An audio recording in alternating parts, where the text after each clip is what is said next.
We are anonymous. No faces. No flags. No permission slips. Donald Trump thought he was playing chess. Instead, he may have just trapped himself with no moves left. Now, as wars escalate, energy markets shake, and even right-wing insiders admit the truth. The question is no longer whether Trump is in trouble. It's how much damage happens before everything collapses. The warning isn't coming from Trump's enemies. It's coming from people on the political right who are finally admitting what many Americans have suspected for a long time. Trump may have backed himself into a corner with no way out. Here's what happened. For months, Trump tried to project strength. Every speech, every rally, every press conference carried the same message. America was strong. The economy was secure. Foreign adversaries were under control. Everything was supposedly moving according to plan. But behind the scenes, a completely different story was unfolding. A series of political deadlines, economic pressures, and international conflicts began converging at exactly the same time. And suddenly Trump's biggest problem wasn't the Democrats. It wasn't the media. It wasn't even his legal troubles. His biggest problem became reality itself. Because reality doesn't care about campaign slogans. Reality doesn't care about political spin. Reality eventually arrives with a bill that must be paid. And that bill may now be landing directly on Trump's desk. Let's start with the Middle East. While most Americans were focused on domestic politics, a dangerous conflict was quietly creating a nightmare scenario for the White House. Israel's political future became increasingly tied to ongoing military operations. Prime Minister Netanyahu faced enormous pressure at home, and many observers argued that ending the conflict without a clear victory could threaten his political survival. Trump, however, needed something entirely different. He didn't need a bigger war. He needed stability. He needed lower energy prices. He needed markets to remain calm. Most importantly, he needed voters to believe everything was under control. Those two goals were never fully compatible.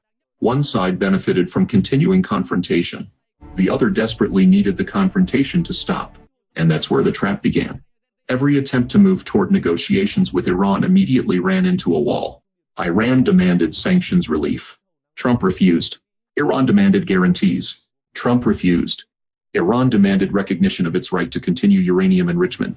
Trump demanded the exact opposite. The more negotiations progressed, the more obvious it became that both sides were speaking completely different languages. There wasn't a disagreement over details. There was disagreement over everything. And every failed negotiation pushed the region one step closer to a larger crisis. But the political crisis was only half the story. The economic crisis was even worse. Because while politicians were arguing, global energy markets were watching. And energy markets don't care about political speeches. They care about supply. They care about shipping routes. They care about risk. The moment those things become unstable, prices begin moving. That's exactly what started happening. One of the most important energy corridors in the world faced growing uncertainty. The Strait of Hormuz, a narrow waterway that serves as a lifeline for enormous quantities of global oil and natural gas. Any disruption there immediately sends shockwaves throughout the global economy. And according to Trump's critics, that's when the administration's problems became impossible to hide. Because if energy cannot move efficiently, prices rise.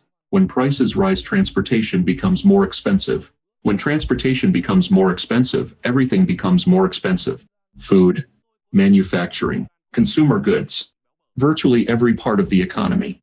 Yet instead of solving the underlying problem, Trump continued trying to reassure the public that everything was fine. But reassurance is not a solution. At some point, facts become impossible to ignore. And then something happened that made the situation even worse. The conflict expanded beyond the Persian Gulf.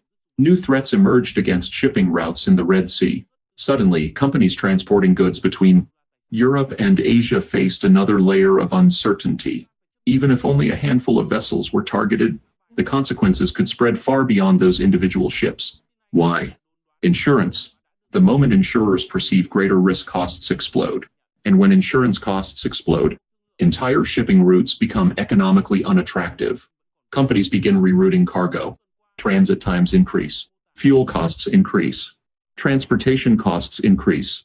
Everything becomes slower. Everything becomes more expensive. Trump's critics argue that this is the moment when the administration truly lost control of the situation. Because now there wasn't just one economic pressure point. There were multiple. And every one of them pushed prices higher. Every one of them increased uncertainty. Every one of them made voters more nervous. And voters have a habit of punishing presidents when their wallets start hurting. That's why this situation is so dangerous politically. Trump built his image around strength. He built his image around competence. He built his image around the claim that only he could fix America's problems. But what happens when the problems keep getting worse? What happens when conflicts continue escalating? What happens when prices continue rising? What happens when voters stop believing the promises? That's where the political consequences begin. Because if economic pain continues spreading, every controversy surrounding Trump suddenly becomes more important. Every scandal receives more attention. Every investigation becomes more damaging. Every accusation becomes harder to dismiss. And that's exactly why even some conservatives are beginning to panic. They see the same thing Democrats see. A president facing pressure from every direction at the same time. Foreign policy pressure, economic pressure, political pressure, electoral pressure, the kind of pressure that breaks administrations, the kind of pressure that destroys political brands. And that's why some observers now believe Trump isn't simply facing another difficult news cycle. They believe he's facing the beginning of a much larger collapse. A collapse that could damage not only his presidency, but the Republican Party itself. Because if voters associate Republicans with economic instability, endless conflict, and constant controversy, the political consequences could last for years, maybe even longer. And that's the nightmare scenario many conservatives are now openly discussing. Not whether Trump wins the next political battle, but whether Trump is destroying the Republican brand itself. The irony is almost unbelievable. The man who promised to make America stronger may end up weakening his own movement. The man who promised stability may leave behind chaos. And the man who claimed he alone could fix everything may become the reason everything finally falls apart. We are anonymous. We do not forget. We do not forgive. And we are still watching. Expect us.